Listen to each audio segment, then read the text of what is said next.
Hi there, great to see you. I am coming to you from my home office on a casual day, and today I want to share with you a lesson that I learned many years ago about the myths of public speaking. In particular, 3 myths that you should definitely ignore, and one that you should actually keep in mind. The story starts actually in 2008.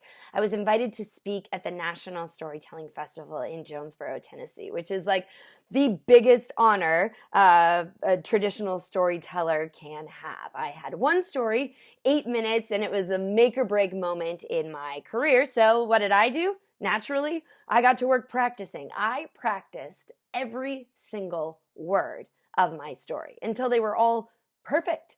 I got up on stage that afternoon. I delivered my story flawlessly. I didn't forget a single word.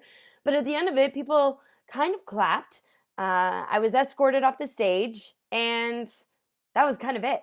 And I knew, even in that moment, that I blew it because I fell for the number one public speaking myth I want you to ignore, and that is that practice makes perfect. And while it's good to be practiced, it's good to be prepared, it is not good to over practice because when you do, it makes you sound rigid. It doesn't leave room for you to connect with the audience. I was more concerned about the words I was saying than the message I was delivering. So don't worry about practicing until it's perfect. Practice until you're well prepared, until you know the major points you want to make, and then be sure to leave room for spontaneity, for audience reaction. So don't practice until it's perfect. That's the first myth.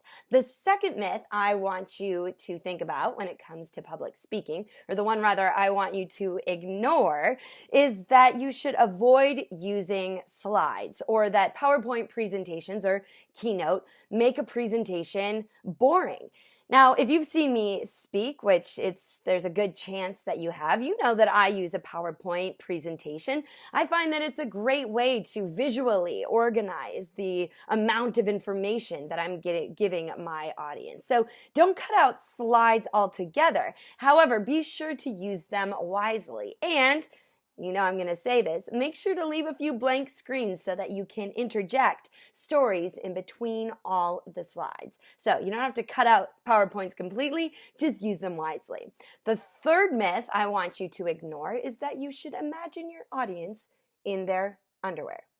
Why should you ignore it? Because it's gross. I mean, come on.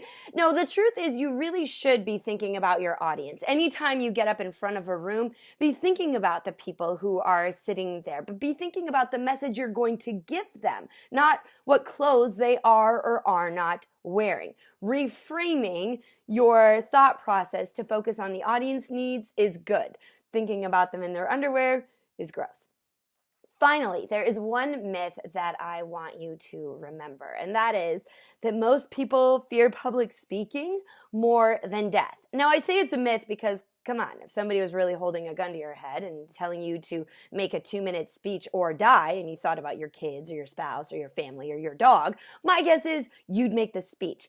However, if you do have nerves when you get up in front of that room, or if you're a little bit anxious about having to give a presentation, it doesn't hurt to remember that whether it's 2 people, 20 people, or 2,000 people that you're standing in front of, there's a good chance they are really glad that you are the one in front of the room and not them.